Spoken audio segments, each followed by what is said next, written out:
Di puncak Tai Heng San sudah kuputuskan bahwa kini kami mengadakan perdamaian dengan orang-orang Kangoi.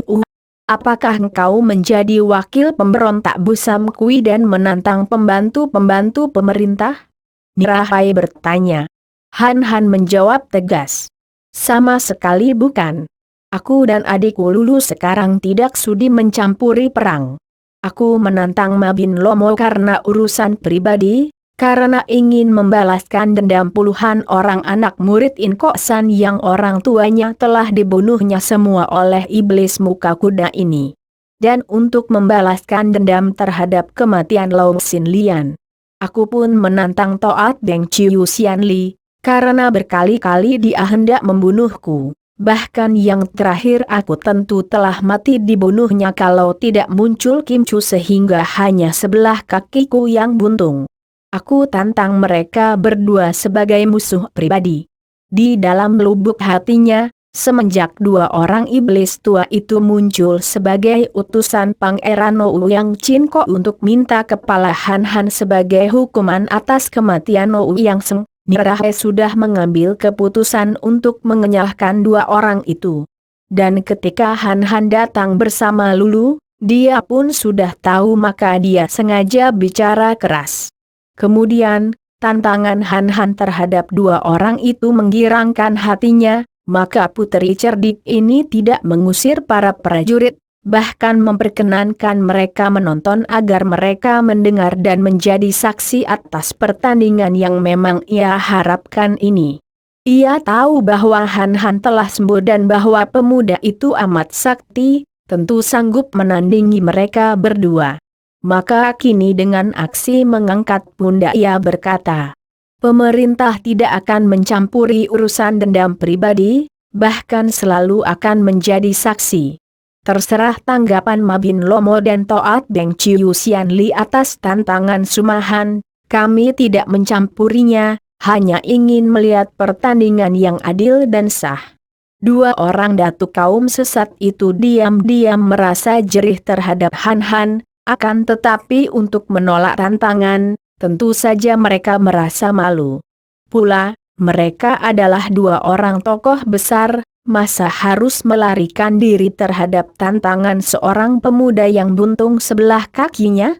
Biarpun kini tidak ada tokoh Kangou yang menyaksikan, bahkan kedua orang pendeta yang menjadi utusan Pangeran Kiu juga telah kembali ke Sichuan. Namun ada ratusan orang prajurit Manchu menjadi penonton.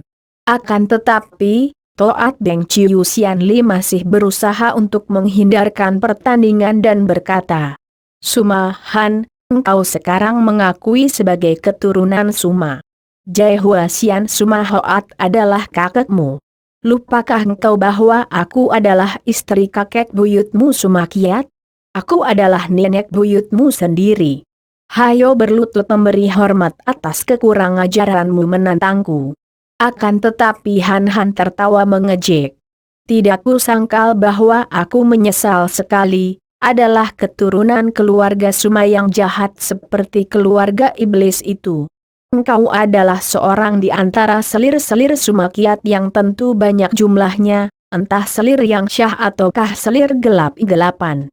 Akan tetapi aku tidak akan mengakuimu. Bahkan andai kata kakekku yang berjuluk Jai Hua Sian itu masih hidup, kalau mengingat akan kejahatannya, dia akan kutantang pula.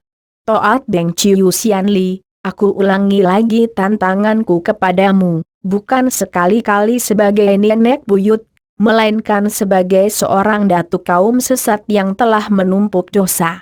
Ataukah kau tidak berani melawan bekas muridmu sendiri yang telah kau buntungi kakinya? Dan engkau, Mabin Lomo, apakah engkau telah berubah menjadi pengecut, lebih pengecut daripada perbuatanmu membunuh keluarga para murid Inko San? Kemarahan dua orang tokoh tua itu memuncak dan biarpun mereka maklum akan kesaktian Han Han, namun keduanya juga memiliki kepandaian yang sudah amat tinggi tingkatnya. Toat Beng Chiu Sian Li memekik dan begitu tangannya bergerak, hingga sinar terang menyambar ke arah dahi, dada dan pusar Han Han. Itulah senjata gelap gelang yang ia lolos dari rantai gelang di telinganya. "Lulu, mundur!" Han berteriak. Lulu meloncat ke dekat Mirahai dan Han menggerakkan tangannya. Dengan hawa pukulan Sin Kang yang kuat sekali, ia membuat 3 buah gelang itu menyeleweng dan menghilang ke dalam tanah di depan kakinya. Wuut, tering terang. Toat Beng Ciu Xianli sudah menerjang maju dan sekaligus kedua anting-anting rantai gelang rambutnya yang panjang dan kedua tangannya sudah bergerak melakukan penyerangan secara berbareng. Sehingga Mabin Lomo juga sudah menerjang maju, golok melengkung di tangan kanan menjadi gulungan sinar, tangan kirinya memukul dengan pengerahan tenaga Swat Im Sin Chia. Cuat. Tubuh Han menjelat seperti kilat dan telah lolos dari kepungan serangan yang amat hebat itu. Tubuhnya bergerak-gerak dengan loncatan aneh sehingga pandang mata Mabin Lomo dan Ciu Xianli menjadi kabur. Mereka harus membelalakan mata, bergerak cepat dan bersikap waspada. Mengapa main keroyok? Ini tidak adil. Mirahai berseru. Biarpun ia tidak khawatir melihat pengeroyokan atas diri Han, namun sebagai saksi dan juri, dia harus mencela agar tidak dianggap berat sebelah. Terima kasih Putri. Biarlah mereka mengeroyok. Memang selama hidupnya orang-orang seperti mereka ini hanya mengandalkan kemenangan dengan kecurangan. Han mengejek. Kedua orang itu menjadi makin marah. Akan tetapi tentu saja mereka menulikan telinga terhadap ejekan ini.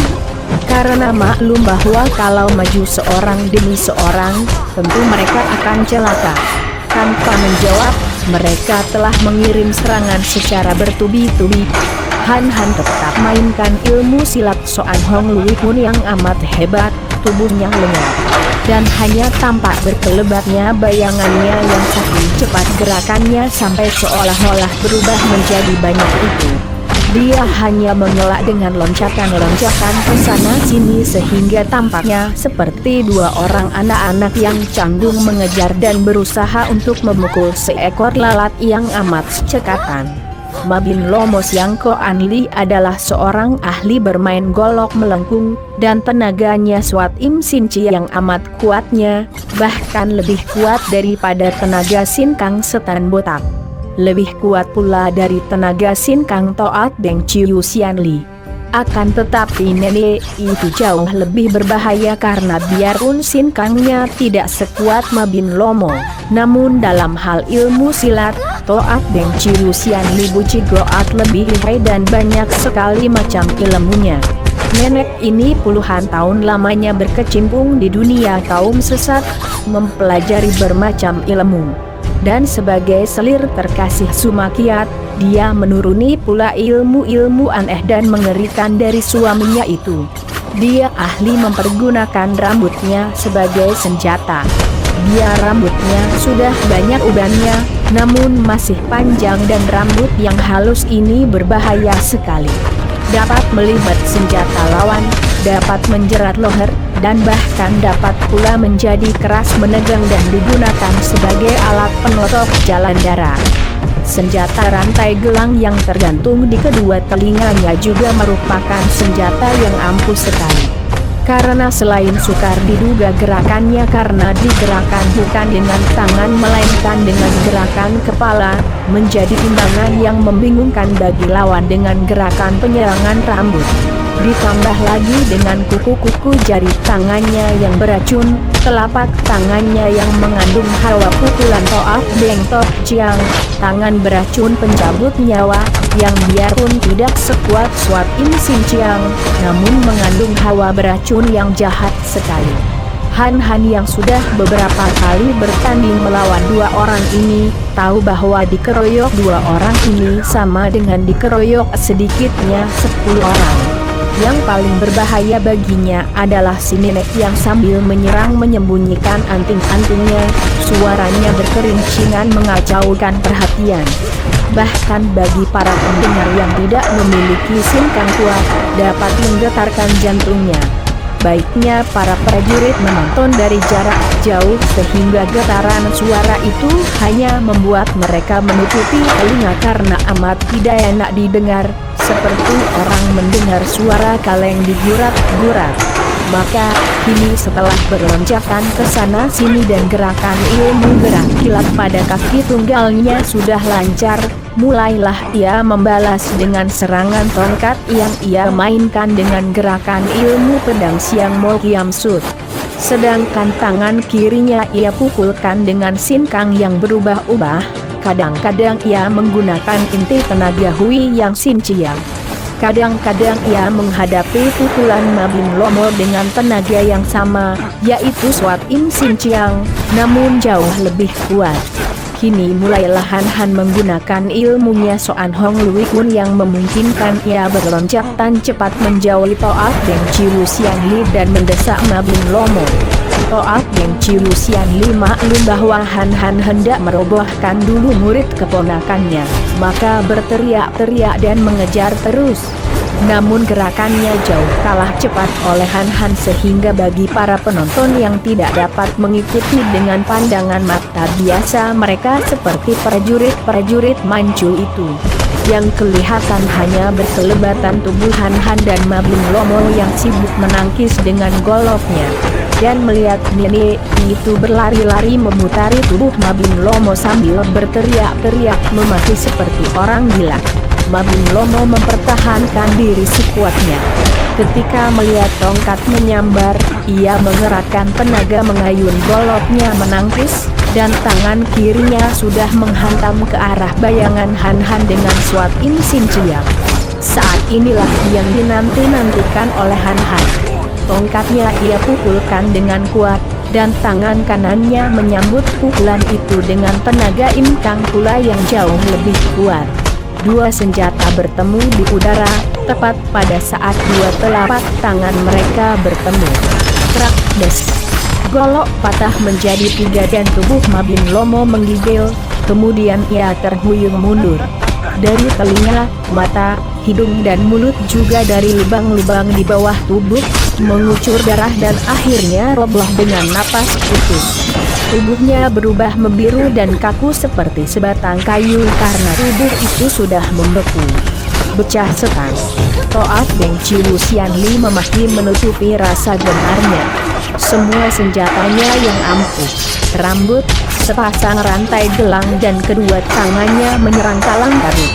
Ketika Han Han menggunakan tongkatnya menangkis, sepasang rantai gelang yang panjang dan pendek itu bergerak seperti dua ekor ular, tahu-tahu telah melibat-libat pada tongkat itu.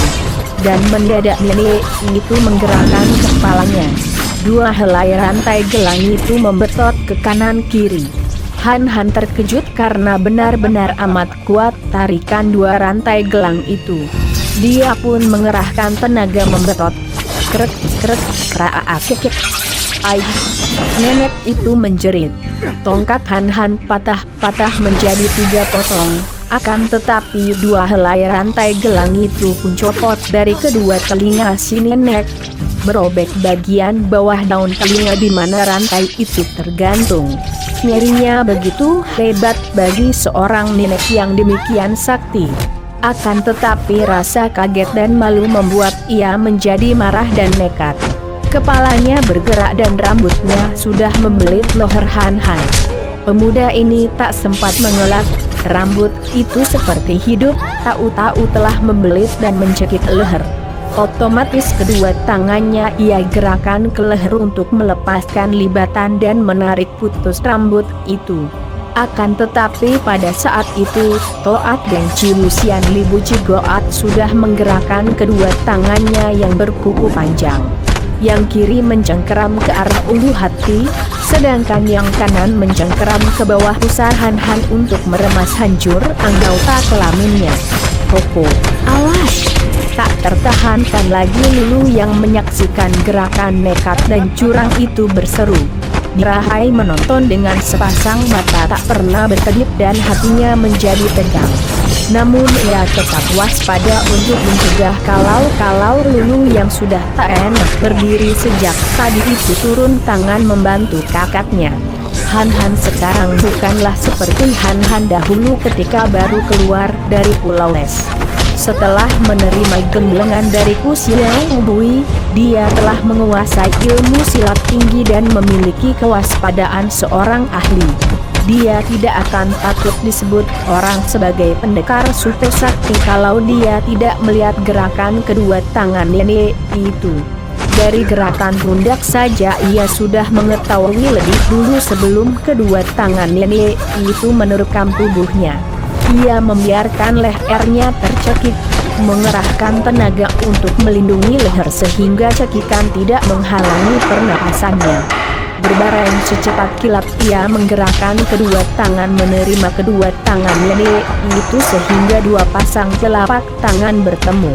Nenek itu terus mencengkeram kedua tangan Han Han sambil mengerahkan tenaga toat bengkok ciak. Akan tetapi Han Han tidak menolak, malah pemuda ini pun mengerahkan Sin Kang, yang kiri mengerahkan Inti Swat Im Sin Chiang, yang kanan mengerahkan Hui Yang Sin Chiang. Dua orang itu berdiri tegak, rambut nenek itu mencekik leher, kedua pasang tangan mereka saling cengkeram dan terjadilah adu tenaga yang amat menegangkan bagi Lulu dan Putri.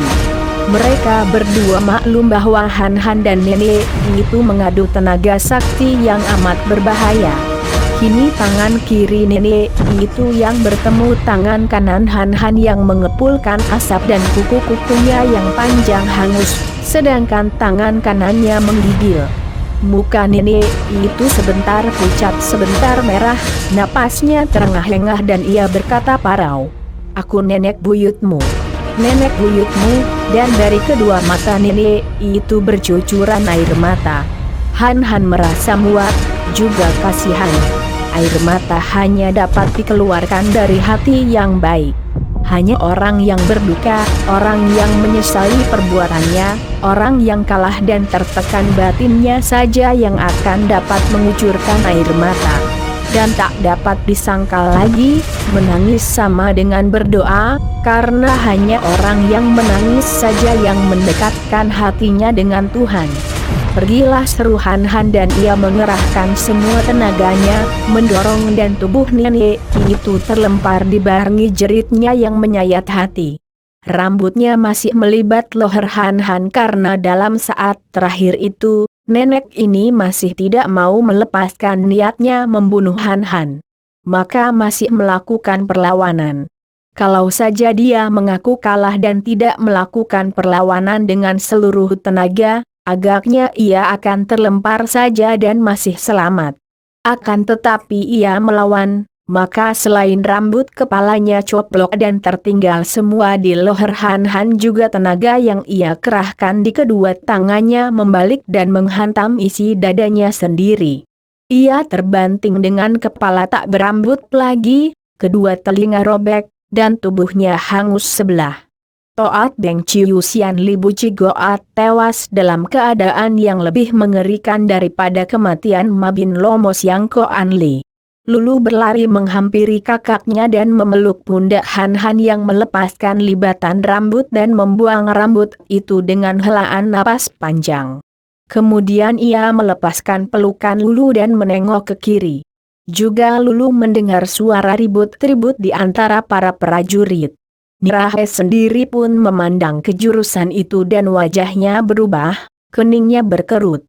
Katanya diadakan perdamaian, kenapa hendak menghadap Putri Nirahe saja kalian ribut-ribut hendak menggunakan kekerasan? Terdengar suara lantang di antara hiruk-pikuk suara para prajurit. "Sin Kiat!" Han Han berseru girang. "Biarkan mereka menghadap perintah Putri Nirahe." Para prajurit mundur dan membuka jalan, membiarkan serombongan orang muda memasuki tempat itu. Mereka terdiri dari belasan orang muda. Sin Kiat berjalan di depan dan orang-orang muda lainnya adalah murid-murid In Kok San, 4 orang gadis dan belasan orang pemuda yang kesemuanya bersikap gagah. Han Han melihat di antara mereka para murid In Kok San ada yang pernah menyerang Nirahe dalam jolinya. Melihat Han Han dan Lulu, Sin Kiat berteriak girang dan lari menghampiri. Akan tetapi ketika melihat Putri Nirahai berdiri di situ, Sin Kiat lalu menghadap putri itu dan berkata gagah. Aku bernama Wan Sin Kiat dan kawan-kawan ini adalah murid-murid In Kok San. Kami mendengar keributan yang terjadi di sini, mendengar bahwa sahabat-sahabatku Han Han dan Nona Lulu tertawan, maka kami datang untuk mengajukan protes. Pemerintah mengumumkan perdamaian akan tetapi mengapa sahabat-sahabatku ditawan? Sementara itu, para murid In Kok San memandang mayat-mayat Ma Bin Lomo dan Toat Beng Chiu Sian Li dengan mata terbelalak. Bahkan 4 orang gadis itu menangis, bukan karena duka melainkan karena terharu melihat betapa musuh besar mereka, Ma Bin Lomo bekas guru yang ternyata menjadi pembunuh keluarga mereka, kini telah menggeletak tak bernyawa. Putri Nirahai tersenyum dan memandang dengan sinar mata dingin. Apa yang terjadi di sini bukanlah urusan perang, melainkan urusan pribadi. Dan kalian melihat sendiri, kedua orang yang kau maksudkan itu tidak lagi menjadi tawanan kami. Bahkan kami memberi kebebasan kepada Sumahan untuk bertanding melawan 2 orang musuhnya tanpa campur tangan dari kami. Lega hati Sin Kiat mendengar ini dan ia menghampiri Han Han, memegang tangan sahabatnya itu dan memandang penuh kagum. Kemudian menoleh kepada Lulu dengan sinar mata penuh kebahagiaan dapat bertemu kembali dengan Lulu, penuh kemesraan sehingga wajah Lulu berubah merah sekali. Sumahan, engkau sudah merobohkan 2 orang musuhmu, dan kalau Lulu Sumoi mau pergi, silakan. Kalau engkau hendak pergi, aku pun tidak akan menghalangi. Hanya di sini aku menantang engkau untuk berpibu mengadu kepandaian denganku pada malam nanti, tepat tengah malam, di puncak Gunung Cengger Ayam di sebelah utara itu. Aku akan menanti di sana dan kalau engkau tidak datang, aku hanya akan menganggap engkau sebagai seorang laki-laki sombong yang hanya berani melawan orang-orang lemah, juga seorang pengecut besar. Nirahai. Han Han terkejut dan menyebut nama itu tanpa disadarinya. Akan tetapi, sambil mengebutkan lengan bajunya, Nirahai sudah membalikan tubuh dan pergi memasuki kemahnya. Lulu menarik tangan Han Han dan pergilah orang muda itu dari tempat itu. 2 orang murid In Kok San mengangkat jenazah Ma Bin Lomo dan Toat Beng Chiu Sian Li sambil berkata, mereka ini orang-orang jahat di waktu hidup mereka. Akan tetapi ini adalah jenazah-jenazah manusia dan mengingat bahwa kami pernah menerima gemblengan mereka. Kami akan memakamkan jenazah mereka sebagaimana mestinya. Han Han menjadi terharu dan memandang kagum. Para prajurit tidak ada yang berani menghalangi rombongan ini keluar dari daerah perbatasan. Setelah murid-murid In Kok San membawa pergi 2 jenazah itu, hanya tinggal Han Han, Lulu dan Sin Kiat yang duduk di dalam hutan. Han Han menceritakan pengalamannya bersama Lulu, sedangkan Sin Kiat juga menceritakan betapa dia mencari-cari Han Han. Dan kemudian kebetulan sekali mendengar bahwa Sin Lian dan Hian Cheng tewas dalam penyerbuan mereka ke perkemahan Ouyang Seng. Mendengar pula berita mengejutkan bahwa Ouyang Seng juga terbunuh dan Han Han ditawan bersama Lulu. Maka dengan nekat ia lalu menyusul, bertemu dengan rombongan murid In Kok San yang kesemuanya merupakan teman-teman seperjuangan dan yang ikut pula bersamanya karena pada waktu itu perang telah dihentikan. Setelah mereka menceritakan perjalanan masing-masing, Han Han lalu bertanya sambil memandang Sin Kiat dengan sinar mata tajam penuh selidik. Sin Kiat, engkau adalah sahabatku terbaik. Sahabat semenjak kita kecil. Katakanlah sejujurnya, di depan adikku, apakah engkau setulus hatimu mencinta Lulu? Wajah Sin Kiat menjadi merah, dan Lulu yang kedua pipinya menjadi merah pula menunduk. Jari-jari tangan kirinya mencabuti rumput di dekat kakinya, jantungnya berdebar. Setelah mendengar keputusan Han Han dalam kamar tahanan, begitu Sin Kiat muncul. Ia amat memperhatikan pemuda itu dan memang pemuda ini tak dapat dicela, gagah perkasa dan tampan, sikapnya pun menyenangkan. Han, seorang laki-laki sejati tidak akan mempermainkan cinta kasih. Aku telah menyatakan kepada adik Lulu tentang cinta kasihku kepadanya. Aku bersumpah, disaksikan bumi dan langit bahwa aku mencinta adik Lulu sepenuh hatiku, mencinta dengan jiwa ragaku. Lega hati Han mendengar ini. Dan engkau berjanji akan melindunginya seperti engkau melindungi dirimu sendiri? Lebih dari itu, kalau aku diberi kehormatan besar itu, aku akan mendahulukan keselamatan dan kepentingannya. Aku rela berkorban nyawa untuk melindunginya. Han menoleh kepada Lulu yang makin menunduk, memegang tangan adiknya dan berkata, "Nah, kau mendengar sendiri, Lulu. Engkau tidak akan menyesal selama hidupmu. Maka sekarang jawablah terus terang saja, aku menjadi saksinya.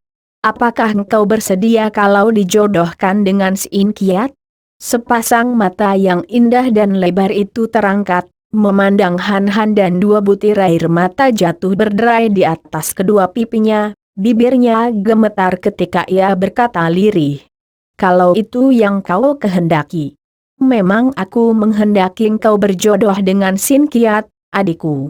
Akan tetapi tentu saja aku tidak akan memaksamu kalau engkau tidak setuju. Jawablah. Maukah engkau menjadi jodohan Sin Kiat?" Lulu menunduk dan menganggukkan kepalanya. Gerakan ini membuat dua butir air mata baru jatuh lagi. Sin Kiat hampir tidak dapat percaya akan mata dan telinganya sendiri. Mau rasanya ia menari-nari saking girangnya, akan tetapi tentu saja ia merasa malu, hanya jantungnya yang berdebar-debar menari-nari di dalam rongga dadanya. "Sin Kiat, engkau telah melihat sendiri. Adikku sudah sepatutnya menjadi ratu rumah tangga. Sekarang harap engkau suka mengajak Lulu pergi dan mempersiapkan acara pernikahan. Siapakah yang akan menjadi walimu dan di mana kiranya upacara itu akan dilaksanakan? Aku sudah mengambil keputusan untuk mohon kepada Suhu agar suka menjadi waliku. Adapun tempatnya, ku rasa paling baik di rumah Tan Piao Su. Di Peng Piao Kiok. Di kota Kuanleng. Benar, aku tidak mempunyai keluarga, dan Tan Piao Su adalah orang yang amat baik. Kuanggap keluarga sendiri. Baiklah. Kau berangkatlah bersama Lulu ke Kuanteng, buatlah persiapan upacara pernikahan. 3 bulan lagi semenjak hari ini, aku akan menyusul ke sana." Lulu tiba-tiba mengangkat muka dan berkata, "Koko, kenapa begitu? Kenapa engkau tidak sekalian pergi bersama kami? Engkau hendak pergi kemana? Masih ada urusan yang harus ku selesaikan, Moin. Pertama-tama, malam ini aku harus memenuhi tantangan Pibu dari Putri.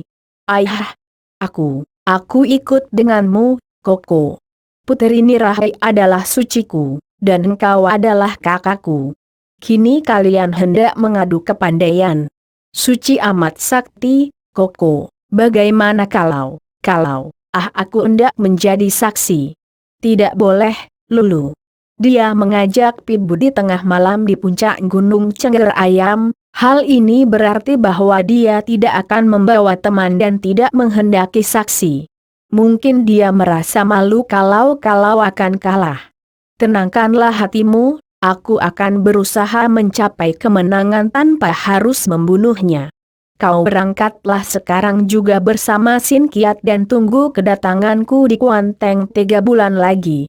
Wajah Lulu menjadi pucat dan ia terisak menangis. "Bagaimana kalau engkau tidak datang, Koko? Kita baru saja bertemu dan berkumpul dan engkau sudah menyuruhku pergi. Aku tidak ingin berpisah denganmu." Han merasa jantungnya perih. Akan tetapi ia memaksa diri tersenyum dan memegang pundak adiknya. "Aku pasti akan datang, Lulu.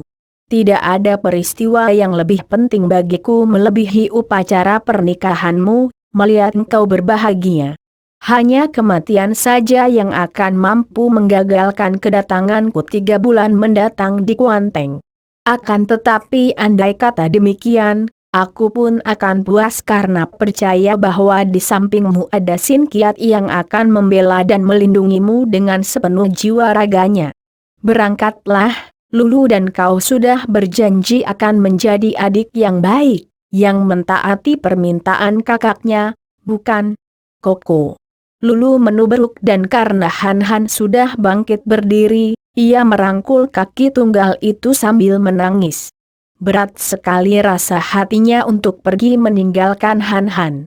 Hampir saja Han tidak dapat menahan keharuan hatinya, dan kalau ia sampai balas memeluk adiknya, tentu dia akan membiarkan adiknya ikut dia dan kelak bersama-sama ke Kuanteng.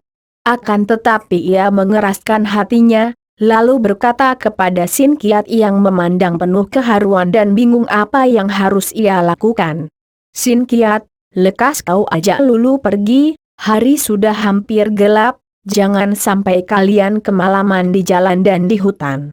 Sin Kiat menghampiri Lulu, memegang lengan gadis itu dengan mesra dan hati-hati, mengangkatnya bangun dan berkata halus. Marilah, Moin. Kakakmu memang benar, dan sepatutnya kalau kita mentaati apa yang dikehendakinya. 3 bulan lagi dia akan menyusul kita di Kuanteng. Dia bukanlah orang yang tidak menepati janjinya. Moin. Marilah.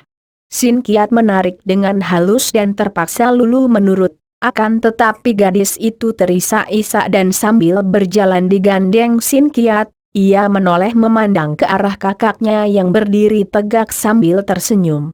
Malahan Han melambaikan tangan, berkata, "Selamat jalan, Lulu adikku. Selamat berpisah sampai jumpa kembali. Jangan kau nakal, ya?" Tiba-tiba Lulu merenggutkan lengannya terlepas dari gandengan Sin Kiat, lari menghampiri Han, merangkul leher dan mencium pipi Han sambil tersedu-sedu. Koko, sudah tetapkah keputusanmu? Han menahan air matanya yang memenuhi pelupuk mata. Pergilah, adikku sayang. Pergilah, doaku bersamamu. Lulu terisak, melepaskan rangkulan lalu lari meninggalkan Han. Terpaksa Sin Kiat juga lari dan dari jauh Han melihat kedua orang muda itu lari cepat berdampingan. Air matanya tak dapat ia tahan lagi, mengalir turun ke atas kedua pipinya, bersatu dengan air mata Lulu yang membasahi mukanya. Matanya tak pernah berkedip sampai bayangan kedua orang itu lenyap. Bodoh, lemah. Han memaki diri sendiri untuk menguatkan hatinya. Akan tetapi kaki tunggalnya menjadi lemas dan ia menjatuhkan diri berlutut di tempat itu, merasa kehilangan, merasa sunyi dan mulutnya berbisik-bisik. Semoga Tian memberikan rahmat dan kasih sayangnya kepadamu, Lulu adikku sayang. Han termenung dalam keadaan itu, di tempat sunyi, sesunyi hatinya yang terasa kosong. Setelah kegelapan menyelimuti dirinya, barulah ia teringat akan tantangan Nirahai dan ia lalu meloncat bangun menyambar tongkat yang tadi ia buat dari ranting pohon, dan melesatlah tubuhnya cepat sekali menuju ke gunung kecil Cengger Ayam untuk menghadapi putri. Puncak bukit kecil itu merupakan padang rumput yang rata dan malam itu amatlah terang di situ karena bulan sedang purnama. Mengertilah Han mengapa Putri Nirahai memilih tempat ini. Memang sunyi dan padang rumput itu luas, leluasa untuk dijadikan tempat bertanding pula malam itu bulan purnama membuat tempat itu terang benderang seperti sinar matahari pagi. Dia tiba di puncak menjelang tengah malam. Di tempat yang sunyi ini Han duduk di atas rumput. Diam-diam merasa heran mengapa Putri Nirahai menantang dia untuk tibu.